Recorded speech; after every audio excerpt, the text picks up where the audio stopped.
తెలంగాణ రాష్ట్ర ముఖ్యమంత్రి రేవంత్ రెడ్డి గారు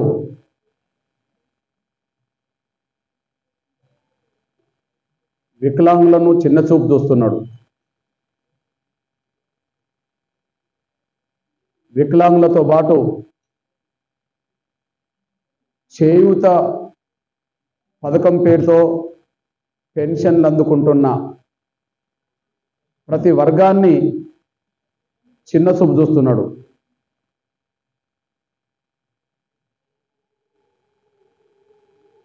రేవంత్ రెడ్డి గారికి మేము గుర్తు చేస్తున్నాం, హెచ్చరిస్తున్నాం. వికలాంగులను చిన్నచూపు చూడడం అంటే చేయూత పెన్షన్దారులందరినీ చిన్నచూపు చూడడం అంటే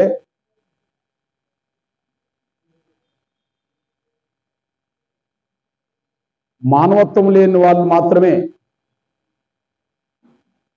వారి పట్ల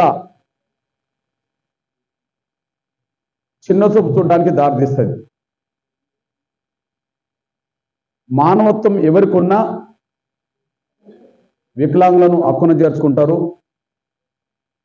చేయూత పెన్షన్ పొందుతున్న నిరుపేదలందరినీ హక్కున చేర్చుకుంటారు. వాళ్ళని ఎవరు మోసం చేయరు.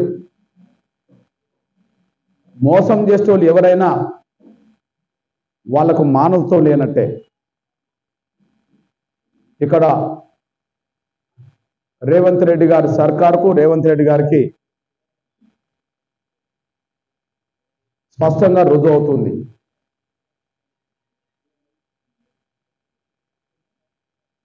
చేయూత పెన్షన్లు అనేది 6 గ్యారెంటీల్లో ఉన్నది. కాంగ్రెస్ తీసుకొచ్చిన 6 గ్యారెంటీల కార్డులో అభయహస్తంలో చేయూత పెన్షన్లు కూడా ఉన్నాయి. చేయూత పెన్షన్లే అందరికీ వర్తిస్తాయి. అది వికలాంగులకైనా, వృద్ధులకైనా, వితంతులకైనా, ఒంటరి మహిళలకైనా, ఇంకెవరికైనా చేయూత పథకం పేరుతో పెన్షన్ పొందుతున్న వాళ్ళందరికీ 6 గ్యారెంటీల్లో ఈ పథకం వర్తిస్తుంది. ముఖ్యమంత్రిగా ప్రమాణ స్వీకారం చేసిన వెంటనే మహిళలకు ఆర్టీసీ బస్సులో ఉచిత ప్రయాణం కల్పించామని చెప్పి గొప్పలు చెప్పుకుంటున్నారు. మొదటి నెల నుంచే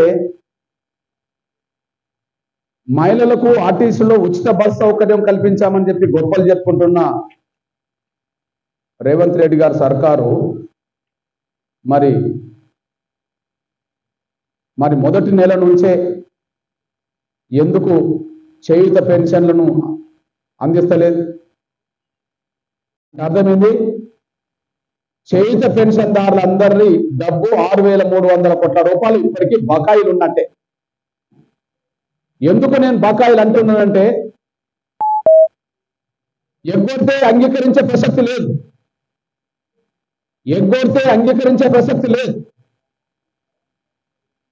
ఎందుకు ఎగ్గొడితే అంగీకరించే ప్రసక్తి లేదంటే, ఒకసారి కాంగ్రెస్ లో చేరక ముందు రేవంత్ రెడ్డి గారు టీడీపీలో ఉన్నాడు.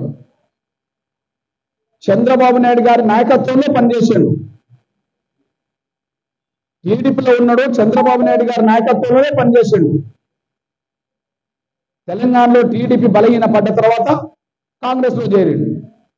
అంటే అంతవరకు చంద్రబాబు నాయుడు గారి నాయకత్వంలోనే పనిచేశాడు. మరి ఇప్పుడు చంద్రబాబు నాయుడు గారు ఆంధ్రప్రదేశ్కి ముఖ్యమంత్రి అయ్యాడు. మొన్ననే